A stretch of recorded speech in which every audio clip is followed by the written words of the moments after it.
You know, back on October 19th, 2024, when I uploaded my YouTube video, Unknown 9 Awakening is peak AAA slop, I never thought a day would come where I could say that that title has been dethroned from Unknown 9 Awakening and given to another game. But a few days ago, I discovered a game called Mindseye.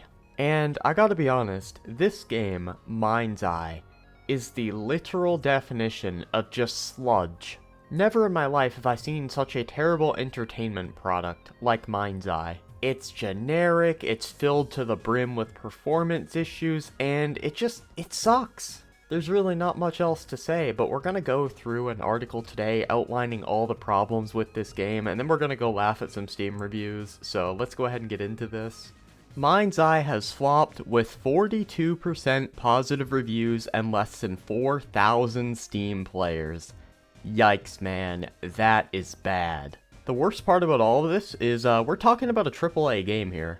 I mean, this shit is so bad, at least on PS5, that players are demanding PlayStation refund their game. This is Cyberpunk 2077 all over again. I wonder if they'll grant the refunds. I hope so. 60 euros for a pile of shit. You know what? This gaming journalist is actually pretty based. No early review copies, bizarre claims that negative feedback comes from bots, 2 high-level executives leaving just a week before launch. All the signs were that Mindseye, an action-adventure directed by former GTA developer and producer Leslie Benzies, was shaping up to be a disaster of Concordian proportions. It's bad enough when developers don't send out review copies of the game so reviewers can see how bad it actually is before it comes out, but it's even worse to be claiming that bots are attacking your game. But on top of that, you also got people leaving the company right before the game comes out. Yeah, they knew this shit was gonna be an absolute bomb.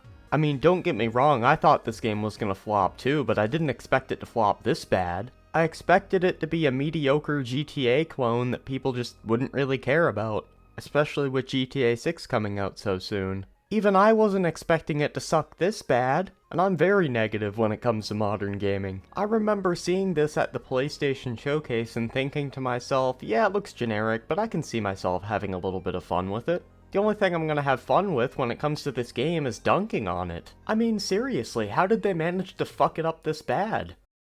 On June 10th, the game finally launched, and unfortunately for Build a Rocket Boy, the community's expectations weren't subverted, with the studio's debut title flopping hard and leaving thousands of players questioning its $60 price tag. Yeah, don't buy this game for $60, don't buy it for $6. Hell, don't even buy it for 6 cents. You know what, fuck it, don't even play it for free. This game genuinely is not worth the precious time you have on this planet. At the moment of writing, Mindseye has a positivity score of just 42% on Steam. Well, if you ask me, that's 42% too high. With hundreds of people criticizing the game for poor NPC AI, what game does this remind you of? Because for me, it reminds me of the just masterpiece of a video game called Redfall, which I still find it hilarious to this day that Redfall is the game that Xbox decided to start the $70 pricing stuff with. Game isn't even worth $7. Anyway, let's continue where we left off. Hundreds of people are criticizing the game for poor NPC AI, an abundance of graphical glitches, terrible voiceover, the world that feels desolate and bare bones, excessive cutscenes, buggy ragdoll physics, clunky driving controls on mouse and keyboard. Damn, this list is still going? Lackluster gameplay, and above all, abysmal optimization, which is mentioned as the biggest issue in virtually every review, including the positive ones. Now, I actually decided to go to YouTube to look up how bad the optimization was for this game, and don't get me wrong, I expected it to be bad, but I didn't expect it to be this bad. It turns out not even an RTX 5090 can hold 60 FPS in this game on 4K. Now, before you comment, well, that's 4K, well, this is a 5090. There is no excuse, man. Plus, the game doesn't even look that good. It looks like GTA 5 from 2013. Also, I bet you there will be no shock when you find out what engine it uses. I don't even have to waste time telling you. When you look at the console side of things, they don't look much better either. Not even able to hold 30 FPS on the Series X is genuinely pathetic. 2006 called. They want their performance back. I mean, goddamn, bro. But I'm sure some fanboy will tell me that this is the cinematic experience, dude. It's just like film at 24 FPS. Even on the 360 it was kinda hard to excuse frame drops below 30, but it's especially unacceptable 2 console generations past that. I mean, at least the 360 and PS3 had the excuse that there was such a massive graphical leap from the PS2. What excuse does this game really have for running like this?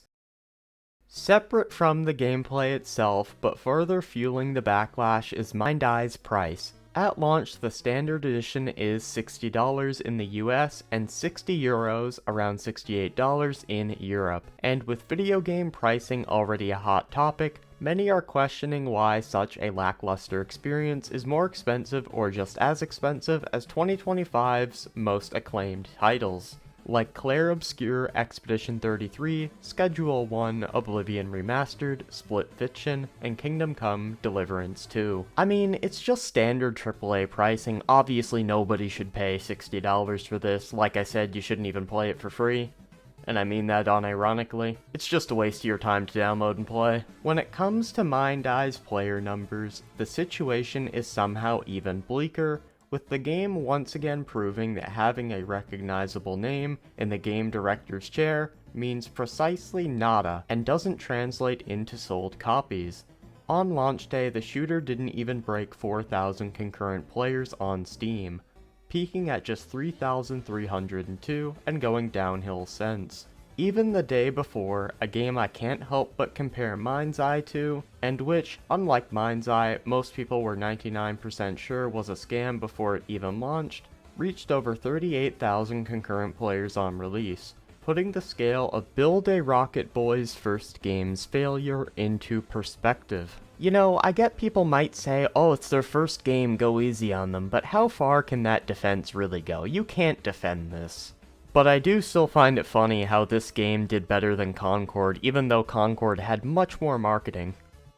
With such a catastrophic performance, one can't help but wonder what the future holds for Leslie Benzie's studio. Doubt that even the most shameless gaming outlets that routinely hand out inflated scores to AAA slop would dare spinning 3,300 Steam players and a 42% positive rating as a success, which is bound to cripple everywhere's marketing efforts. Furthermore, with results like these, Mindseye, which was previously described as big budget by Eurogamer, appears unlikely to recoup its production cost. So, unless you subscribe to toxic optimism, it certainly seems we'll hear about layoffs at Build a Rocket Boy very soon, even if the team manages to patch all the issues raised by disappointed players. Yeah, so things definitely are not looking too hot for our favorite studio over there. But let's go ahead and go over to the reviews and see what they're saying.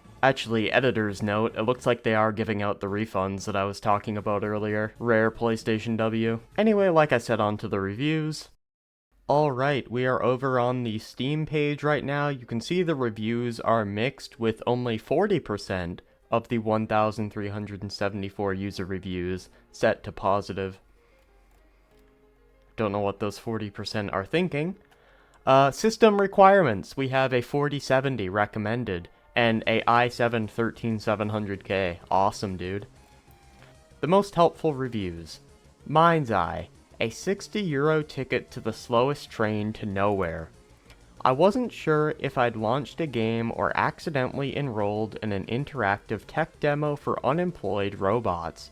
Mindseye wants to be grand, emotional, epic, thought-provoking. What it actually delivers is a glorified walking tour through a glitchy concrete graveyard, with a sci-fi filter and the emotional depth of a microwave. Let's be fair, what's not completely broken?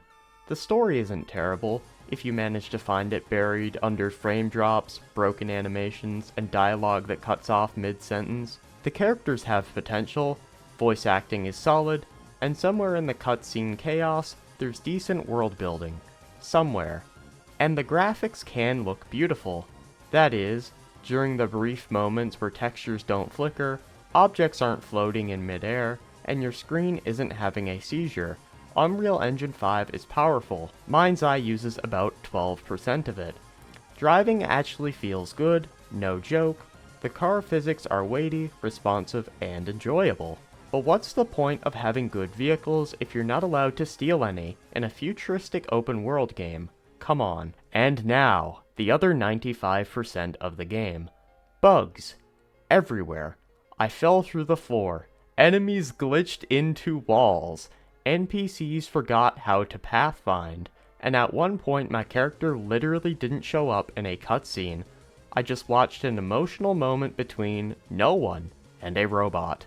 Performance is an absolute disaster. High-end rig, 4K, balanced settings, still got stutters, freezing and frame drops so brutal I thought my GPU was trying to escape. Combat, no melee, no grenades, no customization. You get 3 guns and that's your life. The AI is not alive. Enemies stare into space, shoot walls, or walk in circles. Civilians drive like they're in a 2003 GTA clone coded by caffeine and regret. Side missions? Portals. Literally floating portals that rip you out of the world and dump you into generic scenarios like it's a mobile game with loading screens. Police system? Doesn't exist. Explained away with a laughable lore excuse. Your company owns the police, so they don't care. Great. Love that dystopia-light justification. Can't steal cars. Missions assign them.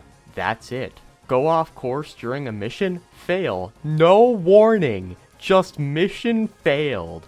Some objectives are secretly timed. You'll never know why you failed. Just that you did. Congratulations. The free roam mode is the biggest joke of all. You unlock it halfway through, but it strips you of your abilities. Gives you no customization, no real activities, no world map, only a mini-map. You look like a cracked out NPC with nothing to do. Final thoughts. Mindseye isn't disappointing. Disappointment implies expectations. This is a €60 crash course in how to wrap a hollow experience in cinematic lighting and misleading trailers. If you want to know what it's about, just watch a Let's Play on YouTube. You'll get the good parts, the cutscenes, without the soul-crushing realization that you paid premium price for a school project made out of tape and ambition. This is not the spiritual successor to GTA. It's more like Cyberpunk's third cousin who showed up drunk to the family reunion and started quoting Blade Runner. The map looks incredible, but is painfully empty.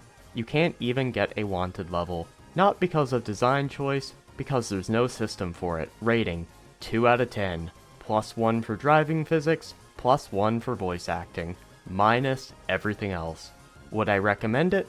Only if you're doing a research paper on overhyped game design failures. I mean, goddamn, that has to be the most scathing review for any video game I've ever seen. Halfway through, the only thing that was in my head was that Simpsons clip where he's like, stop, he's already dead. Anyway, we're gonna go over about 2 or 3 more reviews before I go ahead and wrap this video up.